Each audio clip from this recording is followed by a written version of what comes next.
अब बात करते हैं आज के एक महत्वपूर्ण चीज की, जो सुप्रीम कोर्ट का कल ऑर्डर था जेबीटी, बीएड और बाकी सारे मामलों को लेकर। देखिए 47 पेज की इस जजमेंट में हिमाचल में क्या असर होने वाला है वो आपको बताएंगे, सीबीएसई ने क्या फैसला लिया वो बताएंगे, शिक्षा मंत्री ने आगे क्या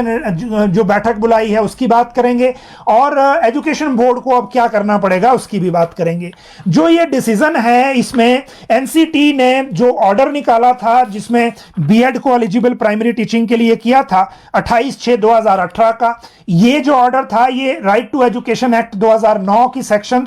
23(1) के तहत जो अधिकार था उसके तहत किया था। हाई कोर्ट ने इस अधिकार को क्योंकि केस गया था राजस्थान से जिसने इस ऑर्डर को खारिज कर दिया था, ये बोलते हुए कि जिस अपॉइंटमेंट की डेट को आप बीएड वालों को 6 महीने का 2 साल के अंदर ब्रिज कोर्स करवा रहे हो तो इसका मतलब अपॉइंटमेंट की डेट पे वो एलिजिबल नहीं है। और इसी वजह से ये केस गया। इनकी तरफ से जो बीएड वाले थे उनकी तरफ से जो सीनियर काउंसिल हैं परमजीत सिंह पटवालिया, पीएस पटवालिया जिनको बोलते हैं, इन्होंने एचपीसीए के केस लड़े थे यहां पे जब वीरभद्र सिंह की सरकार थी और एचपीसीए को जीत दिलाई थी सुप्रीम कोर्ट में, लेकिन ये केस ये हार गए। और इस केस में जेबीटी यानी कि जो वहां जो बीटीसी है उनकी तरफ से कपिल सिब्बल और डॉक्टर मनीष सिंह भी अपीयर हुए थे, तो इसका मतलब हाई प्रोफाइल केस तो ये था ही। अब देखिए इसमें भारत सरकार की तरफ से जो एडिशनल सॉलिसिटर जनरल जो हैं वो ऐश्वर्या भट्टी और मिस्टर विक्रमजीत बनर्जी थे, लेकिन इन्होंने भारत सरकार के बीएड को एलिजिबल करने के फैसले को डिफेंड किया। मतलब हिमाचल सरकार ने सुप्रीम कोर्ट में जेबीटी का पक्ष में एफिडेविट दायर किया और केंद्र सरकार ने बीएड के पक्ष में केस लड़ा। ये था सुप्रीम कोर्ट का स्टेटस। और जो चीजें थी बाकी जो वहां कंटेंशन में आई उनकी फिर एक एक करके आपको बात बताएंगे इसी जजमेंट पर। और इस जजमेंट में एक बात जो एलिमेंट्री एजुकेशन में 2 लेवल पे जो उन्होंने डिफाइन किया, पहले प्राइमरी लेवल 1 से 5वीं है और सीनियर प्राइमरी लेवल जो है वो 6ठी से 8वीं है, फिर उसमें आगे भी है। फिर जो सेक्शन 23(1) है जिसके तहत ये एनसीटी का ऑर्डर था, फिर कोर्ट ने उसको बताया कि आपको एकेडमिक अथॉरिटी तो बेशक एनसीटी को है, लेकिन एनसीटी को यह तय करने का अधिकार नहीं है कि किसी को नौकरी का मौका देना है। एनसीटी को जो अधिकार है वो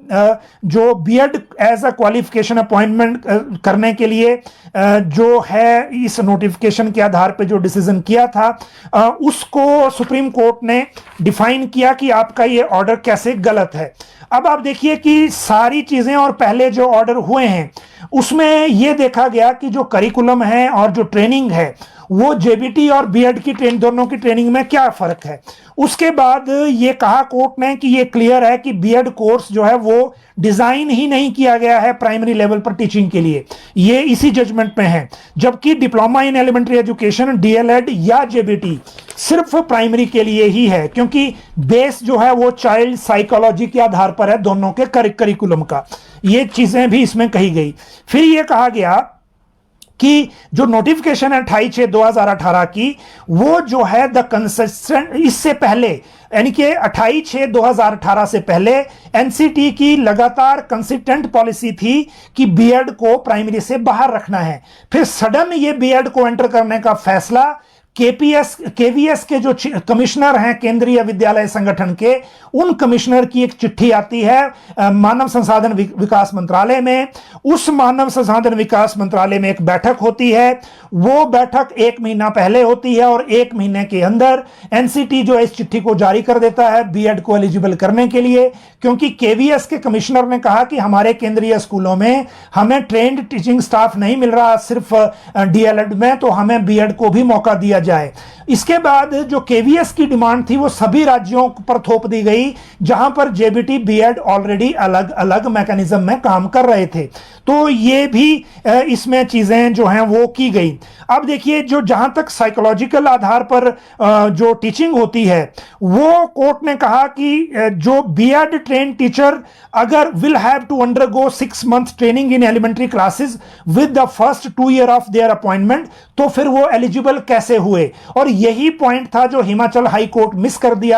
गया था, और हिमाचल हाई कोर्ट ने जेबीटी के आरएनपी रूल बदलने के ऑर्डर कर दिए थे। जबकि कोई भी भर्ती आरएनपी रूल पे होती है, भारत सरकार से कोई भी चिट्ठी आए, कोई भी चीजें आए, जहां स्टेट डिसाइड करता है कि हमें कौन सी मैन पावर चाहिए, वहां पर ऐसा नहीं होता कि भारत सरकार से कोई चिट्ठी आए तो वो फिर एक कानून हो गया और उसको लागू करना जरूरी हो। लेकिन हिमाचल हाई कोर्ट इस पॉइंट को मिस कर गया। आगे देखिए, जो material which has been placed before this court, इन्होंने कहा कि जो कोर्ट में प्लेस किया गया तो उसमें एनसीटी जो है इज नॉट एन इंडिपेंडेंट, जो डिसीजन है ये बीएड को एंटरटेन करने का, बीएड को प्राइमरी टीचिंग में लेने का, वो एनसीटी का इंडिपेंडेंट डिसीजन नहीं था, ये कहा सुप्रीम कोर्ट ने। और उसमें ये भी कहा कि ये जो एक्सपर्ट बॉडी है एनसीटी ही, उसका जो मैंडेट है वो ये है कि इंडिपेंडेंट डिसीजन ले on the basis of research, survey, या फिर जो जरूरत है उसके हिसाब से। लेकिन इस मामले में ऐसा नहीं किया गया, और जो डिप्लोमा होल्डर्स थे उनके खिलाफ जो है वो बीएड को एंटरटेन कर लिया गया, और इसके कारण जो डिप्लोमा होल्डर्स यानी कि जेबीटीज हैं, जिनका अवेलेबल स्पेस पहले से ही श्रिंक कर रहा है, उनको इससे और नुकसान हुआ। फिर आगे कहा कि जो डिसीजन है ये ट्रिगर कैसे हुआ डिसीजन, ये भी कहा उन्होंने। और एक लेटर आया कमिश्नर केवीएस का, और उन्होंने कहा कि हमें, जैसा मैंने आपको बताया, नहीं मिल रहा है। उसके बाद 28/5/2018 को ministry of human resource development में एक मीटिंग होती है मिनिस्टर की अध्यक्षता में, और 1 महीने के अंदर सारी प्रक्रिया पूरी करके 28/6/2018 को नोटिफिकेशन जारी कर दी जाती है कि आप इसमें बीएड को भी एंटरटेन कर लीजिए, और पूरे देश में इसका कंफ्यूजन फिर उसके बाद फैल गया। अब देखिए, कोर्ट ने इन सारी चीजों के साथ साथ ये कहा कि भारत सरकार ने जो कहा सिर्फ वही करना एनसीटी का काम नहीं है, और एनसीटी का जो जजमेंट है वो जो है, और ये कहा कि राजस्थान हाई कोर्ट ने जो जजमेंट दी थी वो बिल्कुल सही थी, जिसमें 28/6/2018 की जो ये चिट्ठी थी उसको स्टक डाउन कर दिया गया था। और इसीलिए जब बीएड वाले प्राइमरी को पढ़ाने के लिए बने ही नहीं हैं तो उनको यहां एंटरटेन करना गलत था। एनसीटी जो इसमें कहा गया है कि इसको जो डिसीजन है ये एकेडमिक बॉडी को जो डिसीजन है ये एक्सपर्ट बॉडी के हिसाब से लेना चाहिए था, ना कि भारत सरकार के कहने पर। और ये पॉलिसी डिसीजन भी नहीं है, सुप्रीम कोर्ट ने कहा, क्योंकि भारत सरकार के जो एडिशनल सॉलिसिटर जनरल थे उन्होंने कहा कि ये पॉलिसी डिसीजन है भारत सरकार का जिसमें कोर्ट इंटरवीन नहीं कर सकता। तो सुप्रीम कोर्ट ने कहा कि we can not even see this as a policy decision, ये पॉलिसी डिसीजन नहीं है। एनसीटी किसी को नौकरी देने का अवसर नहीं दे सकती, वो केवल क्वालिटी एजुकेशन का इंश्योर कर सकती है, ऐसा नहीं कर सकती कि अब इसको भी ऐड कर दिया जाए, उसको भी ऐड कर दिया जाए। और इसीलिए ये फाइनल ये था कि जो राजस्थान हाई कोर्ट का डिसीजन था उसको हम अपहेल्ड कर रहे हैं, और नोटिफिकेशन 28/6/2018 की क्वैश की जा रही है और सेट असाइड की जा रही है। तो ये डिसीजन हुआ पूरी तरह से। इस डिसीजन के बाद